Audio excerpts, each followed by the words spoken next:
I am 92 years old, and nobody warned me about this. Not my parents, not my teachers, not my friends, not even the doctors. They told me how to make money. They told me how to build a career. They told me how to be responsible. But nobody, not one person, told me what getting old actually feels like. When you're young, old age is just a blurry concept, a distant image. White hair, wrinkles, a slower walk. You think that's all it is. It's not. Getting old isn't about wrinkles. It's about watching your world slowly disappear. I was 28 when I thought life was finally beginning. I was 40 when I thought I had everything under control. I was 55 when I believed I still had plenty of time. At 70, I still felt young inside. At 80, I was surprised by how quickly the days passed. And now at 92, time doesn't pass. It vanishes. The years don't feel long anymore.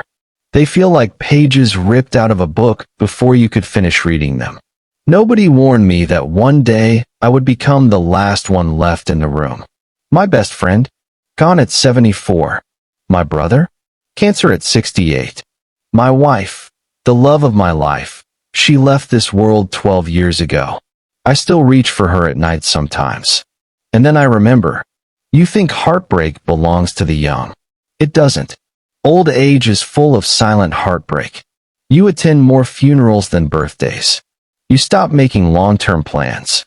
You start measuring time differently. Not in decades.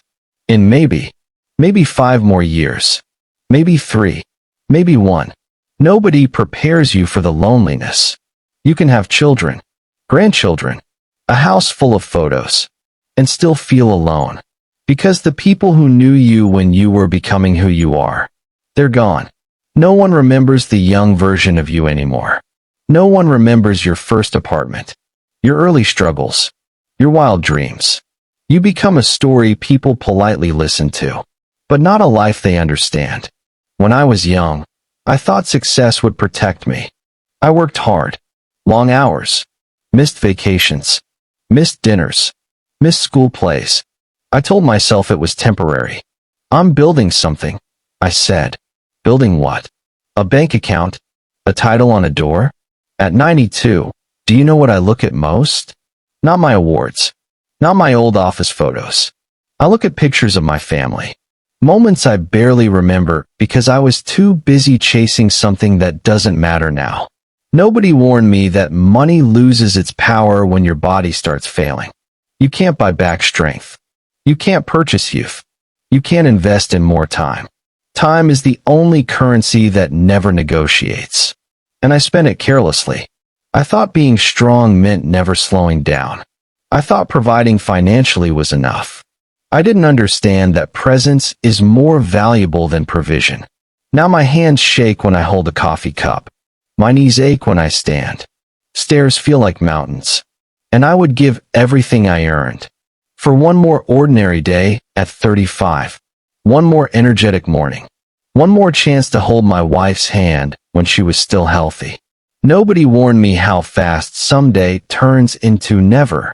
I always wanted to visit Italy. I always wanted to learn piano. I always wanted to write a book about my father.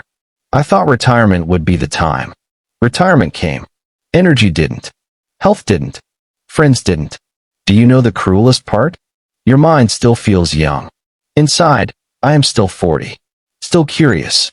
Still dreaming. But my body doesn't cooperate anymore. It betrays me daily. And nobody warned me about that disconnect. About feeling young in a body that refuses to move like it used to. Young people think they are invincible. I did too. I thought heart attacks happened to other people.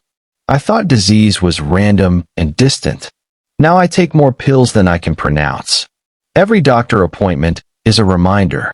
You are temporary. The hardest lesson? Regret grows louder with age. Not regret about failure.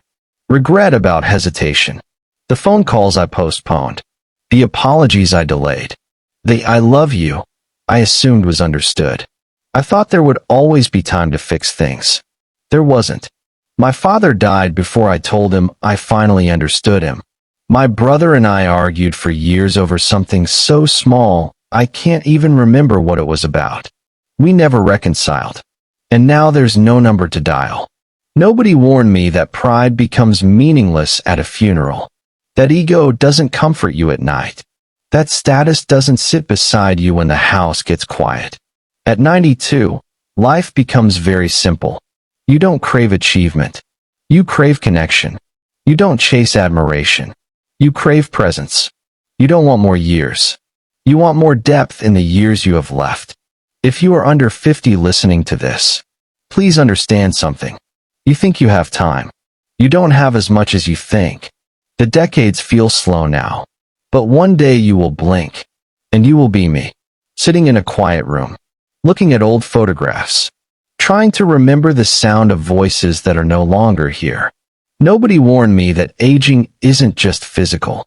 It's emotional. It's spiritual. It's realizing the scoreboard you obsessed over was never the real game. The real game was moments. And moments don't wait.